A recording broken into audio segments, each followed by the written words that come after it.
Tanzania is a highly diverse country with over 130 different groups. Today I want to talk about the 5 largest ethnic groups, sometimes referred to as tribes, in the country, starting off with the Chaga people. They make up anywhere from 3 to 7% of the population. There's 1 to 2 million of them, and they're in northern Tanzania, along the border with Kenya.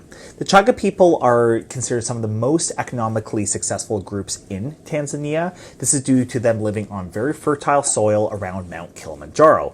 They also built these very long, quite large, elaborate tunnels, and these were used back in the day to protect themselves from rivaling tribes.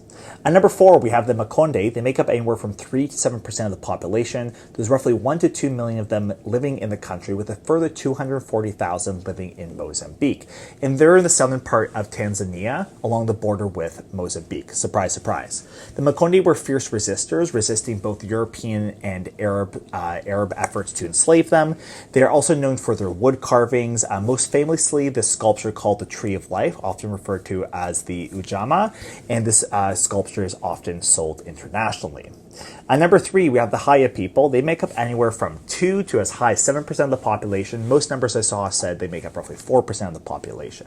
There's roughly 1 to 3 million of them living in the country, and they're in the northwestern region along Lake Victoria, as well as going up to the border with Uganda.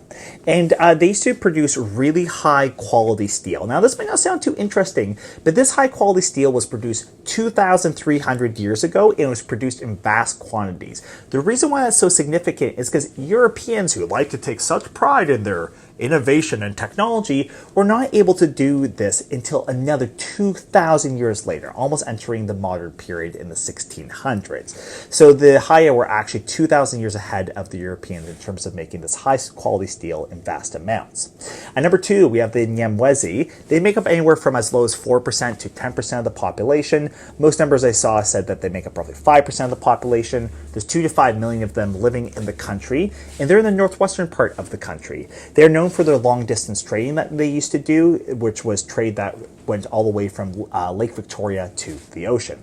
And then at number 1, we have the Sukuma. They make up anywhere from 10 to sometimes as high as 1/4 of the population, although that's a very high estimate. Usually the number I saw was they make up roughly 15% of the population. There's 10 to 12 million of them, and a further 10 million living in the Democratic Republic of the Congo. They are known for their cattle herding, decentralized system of governance, and engaging in fierce resistance against the German colonizers, with major uprisings actually occurring in the year 1895. Thank you so much. I hope you enjoyed my video. I recommend you go check out some of the other stuff I've done regarding Africa, as well as just some of my political content, and please like and share. Thanks.